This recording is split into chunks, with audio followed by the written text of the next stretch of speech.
everyone, welcome to my YouTube channel AI Stories by Anjali. In today's video, we are going to discuss the continuation topic of our previous video in Generative AI and LLM series, and this is the part 2 of Generative AI Basics. Firstly, I would like to thank to all my subscribers who have subscribed to my YouTube channel and also requesting the new watchers to please like, share and subscribe to my YouTube channel. In today's video, we are going to discuss the basics of generative AI and discriminative model differences with different LLM examples. So let us dive deep into the video, and those who haven't watched the part 1, you can go and check it out in my playlist. So let us dive deep into the video. If you remember, in our last video, we have discussed that the discriminative models are nothing but which will have the conditional probability of the labels in our input data.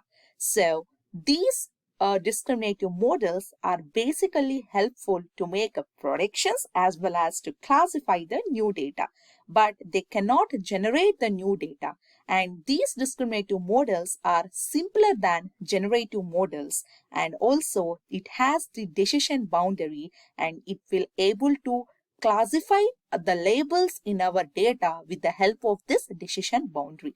If you observe this picture, these dark color blue balls are a set of one class and these light color blue balls are the set of other class. Next, generative models. Generative models means it has the entire distribution of the data. That means it will find the joint probability distribution for the entire data, and it is calculated with input data plus the labels. So input data means only attribute columns and labels means the target value. It understand the data and it will generate the new data. So if a model needs to generate a new data, first it should understand the entire data. So that is the main motive of generative models. And these generative models are more complex and it has computationally more GPUs. That means it is requiring more amount of memory for running these models and also for training these models. And these are computationally expensive as well as it needs more of entire distribution for our data. So that means it should understand the entire data. So that is the main underlying principle of generative models. Next, if you observe this slide, you can find that the goal of discriminative model is nothing but estimation, and the generative model is you need to estimate by deducting the other class. So this means like it will find the differences. That means the classification of two classes in our data, not only two classes, how many classes you have, like you can able to identify those with the help of decision boundary, whereas generative model, it is not about decision boundary, it is able to identify the probability distributions for your entire data. And the examples of discriminative models are regression and SVMs, that is support vector machines, and the generative models include GDA as well as Navy Base. Coming to the application, if we see the applications for generative AI and discriminative AI, generative AI examples include image generation. So generation means it should generate a new data with the help of the questions that we asked. Example is GANs. And the second example is text generation, music composition, video synthesis, synthetic data generation. In the example itself, if you identify generation means something new. It should pop out. So that's the example of generative AI. And discrimination is image classification, sentimental analysis, object detection, fraud detection, face recognition. That means it will just say whether it is that or not, but the generative, it will generate. So that is the main difference between generative and discriminative. Coming to the use cases, generative AI use cases include creative applications like art generation, data augmentation, synthetic data generation, anomaly detection, and drug discovery. And discriminative models include classification tasks like spam detection, predictive analytics, medical diagnosis, natural language processing, and speech recognition. So this natural language processing has been classified into two different types. One is the natural language understanding and natural language generation. So natural language generation is nothing but generative AI. So always remember, this is the main underlying subject that is very important for understanding the artificial intelligence principles. And all generative AI deals with text data, and this natural language processing is fundamental understanding for these applications. Coming to the topic, the first hallmark, large language models. So you have been listening this word everywhere after 2022 with the advent of ChatGPT 3.5. So remember one thing, always remember, like, large language models have its basic structure from a deep learning model called transformers. So transformers is a deep learning model that sits as an basic architecture or principle for these LLMs. And in transformers, you have basically two important components.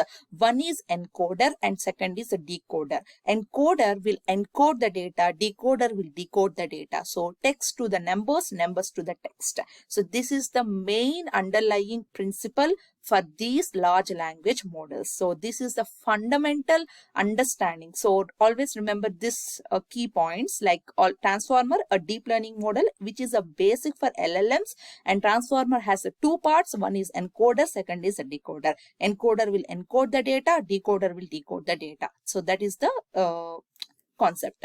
Coming to the examples, so GPT-2, BERT, transformer, Excel, etc. These are the prominent and widely renowned LLMs in the present world. Of course, there are many, but I am discussing these because these are popular. So that is the reason that why I have included those in my slides. Don't think like they're only these, but there are so many. Okay. So coming to the individual deep discussion about each of the LLMs. So first we will discuss about a BERT. So BERT means the bidirectional encoded representation of transformers. So this is the full form of a BERT. So the BERT LLM was released by Google in the year 2018, and it is a bidirectional context. So what is mean by bidirectional context? Let us see the example here. So we have a sentence called, we went to the river bank. So that means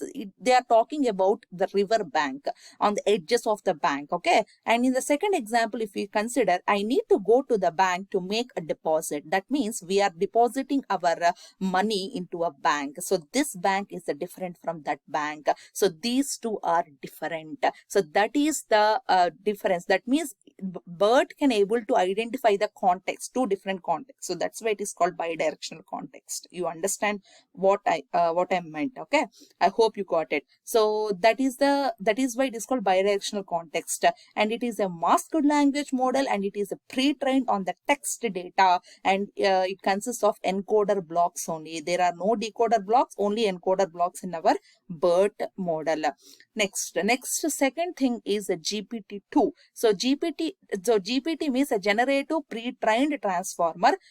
So 2 is a version. Okay, and of course we have GPT-3, GPT 3.5, GPT-4 also, right? So this is the version of the number, like the number represent the version of that particular LLM. Okay, so this is the architecture. So it has decoders, and this is the basic architecture diagram for GPT-2. Next, coming to the differences between the GPT-2 versus a BERT. So if we consider the architecture, so transformer based unidirectional transformer. That means only it can able to identify only single context, not multiple context. Okay, whereas BERT, it is a bidirectional, and the training objective is it is auto-regressive model, whereas a BERT is a masked language model. That means it can able to mask your language, and it can able to identify, like it is basically able to generate the new data with the help of multiple languages. So that is the main concept of this particular BERT as well as the GPT-2. Okay, so context understanding is sequential context, whereas BERT is bidirectional context, what we discussed in our example. So always remember, GPT-2 is opposite of BERT. Okay, only second version. Okay, don't confuse about the versions also, because as the versions have been increased, the developments will be like more developments will enhance, right? Next, fine tuning. So it is based on the minimum specific parameters, whereas a BERT has extensive task specific parameters. So output is generates a coherent text, whereas a BERT is a contextualized embeddings. So what do you mean by embedding? So don't confuse about the terminology. I will make a short video about these terminologies for your easy understanding. But let us, for this video, let's think like a simple. So embeddings are nothing but you have to convert your text into values, and the value should able to convert back into the text whenever we are getting the response. So embeddings is basically converting the text into the values. Always remember, for a LLM, in order to get the data from a knowledge base, it should have a particular representation of the form where it should understand. So we cannot understand numbers, right? So for an LLM, always make sure a database should be the vector database. So vector database are separate kind of databases which has a different structure of storing the data in the form of a series of vector values.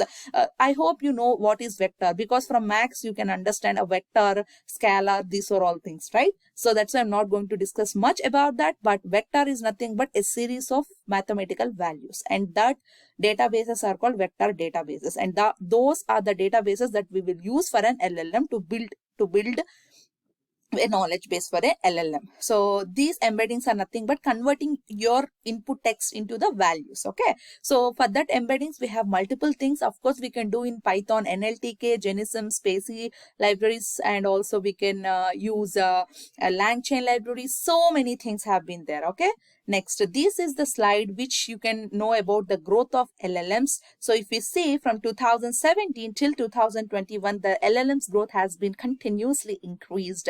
And of course, as we discussed all these things, there is one question that arises in our mind. So why do modal parameter matters? So we have seen that GPT-2 is like a little based on less number of parameters, whereas the BERT has been trained on extensive specific parameters, right? So is modal parameter matters? That means more parameters, more possible uses.